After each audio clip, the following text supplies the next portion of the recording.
नमस्कार, मैं हूं अंकुर और आप देख रहे हैं सत्यहिंदी.com। एक नजर डालते हैं अब तक की सुर्खियों पर। कोरोना वायरस के कारण लगाए गए लॉकडाउन की वजह से सीबीएसई बोर्ड की 10वीं और 12वीं की परीक्षाएं रुक गई थी। अब ये परीक्षाएं जुलाई के पहले हफ्ते में होंगी। अब इन परीक्षाओं की तारीख घोषित हो गई है। शिक्षा मंत्री रमेश पोखरियाल ने कहा है कि सीबीएसई की 10वीं और 12वीं की बची हुई परीक्षाएं 1 जुलाई से 15 जुलाई के बीच में निश्चित कर दी गई हैं। भारत में पिछले 24 घंटों में 3,390 नए केस आए हैं, जिससे कुल संक्रमित मरीजों की संख्या 56,342 हो गई है। इसके अलावा 1,886 लोगों की मौत हो चुकी है। 16,539 लोग ठीक भी हो चुके हैं। स्वास्थ्य मंत्रालय के संयुक्त सचिव लव अग्रवाल ने कहा है कि देश में 216 ऐसे जिले हैं जिसमें कोरोना का एक भी केस नहीं है, जबकि 52 जिलों में पिछले 28 दिन से एक भी नया केस नहीं आया है। उन्होंने कहा कि रिकवरी रेट में भी सुधार आया है। केंद्रीय स्वास्थ्य मंत्रालय ने बताया है कि अभी तक कोरोना वायरस से संक्रमित हुए लोगों में से 29.36% यानी 16,540 व्यक्ति संक्रमण मुक्त हुए हैं। पिछले 24 घंटे में 1,273 लोगों को इलाज के बाद अस्पतालों से छुट्टी दी गई है। भारतीय चिकित्सा अनुसंधान परिषद यानी कि ICMR को प्लाज्मा थेरेपी का क्लिनिकल परीक्षण करने की मंजूरी मिल गई है। देश के 21 अस्पतालों में इसका ट्रायल किया जाएगा। ओडिशा सरकार ने क्वारंटीन करने की समय सीमा को बढ़ा दिया है। अब लोगों को 28 दिनों के लिए क्वारंटीन किया जाएगा, जिसमें 21 दिनों का क्वारंटीन सेंटर में और 7 दिनों तक घर पर ही रहना होगा। कांग्रेस नेता राहुल गांधी ने आज वीडियो कॉन्फ्रेंसिंग के जरिए मीडिया से बात की। उन्होंने कहा कि सरकार को लॉकडाउन खोलने की नीति जनता को बतानी चाहिए और मजदूरों के खाते में सीधे पैसा डालना चाहिए। उन्होंने कहा कि अब वक्त आ गया है कि छोटे कारोबारियों के लिए राहत पैकेज का ऐलान किया जाए और लॉकडाउन को खोलने की तैयारी की जाए। इसके साथ ही उन्होंने कहा कि कोरोना से लड़ाई जिला स्तर पर लड़नी चाहिए, केवल PMO में नहीं।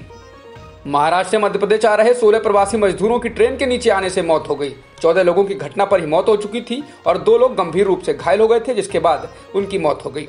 बता दें, घर वापस आ रहे ये लोग थककर रेलवे ट्रैक पर ही सो गए थे, तभी मालगाड़ी के आने से इनकी मौत हुई। वहीं महाराष्ट्र के मुख्यमंत्री उद्धव ठाकरे ने दुख जताया है। साथ ही उन्होंने मृतकों के परिजनों को 5 लाख रुपए देने की घोषणा की है।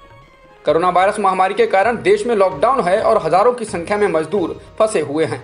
जम्मू रीजन के कठुआ जिले में शुक्रवार को कपड़ा मिल में काम करने वाले मजदूरों ने जमकर हंगामा किया। मजदूरों ने आरोप लगाया कि उन्हें पूरा वेतन नहीं मिला है। सैकड़ों मजदूर कठुआ की सड़कों पर उतरे और कपड़ा मिल के आसपास के इलाके में तोड़फोड़ शुरू कर दी।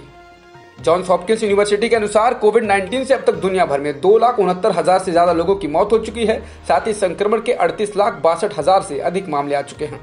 संयुक्त राष्ट्र महासचिव एंटोनियो गुटेरेस ने कोरोना वायरस महामारी से दुनिया भर में बदले सामाजिक हालात पर एक करारा संदेश दिया है। उन्होंने कहा कि इस महामारी ने हर जगह नफरत की सुनामी फैला दी है। संयुक्त राष्ट्र प्रमुख ने कहा कि ऑनलाइन और सड़कों पर विदेशियों के खिलाफ भावना बढ़ी है, यहूदी विरोधी षड्यंत्र फैला है और कोविड-19 के संबंध में मुसलमानों पर हमले बढ़े हैं।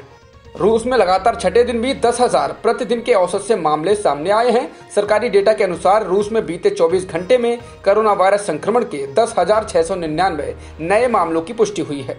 इसके साथ ही रूस में संक्रमण के कुल मामले बढ़कर 1,87,859 हो गए हैं। बीते 24 घंटों में 98 लोगों की मौत भी हुई है, जिसके बाद कोविड-19 से मरने वालों की संख्या 1,723 हो गई।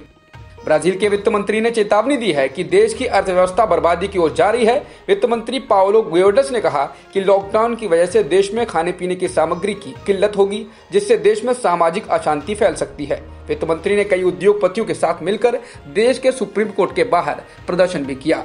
ये लोग उन गवर्नरों के खिलाफ हैं जिन्होंने अपने राज्यों में लॉकडाउन के प्रतिबंध लागू कर रखे हैं। अब तक की खबरों में इतना ही। बाकी खबरों के लिए बने रहिए सत्यहिंदी.com के साथ।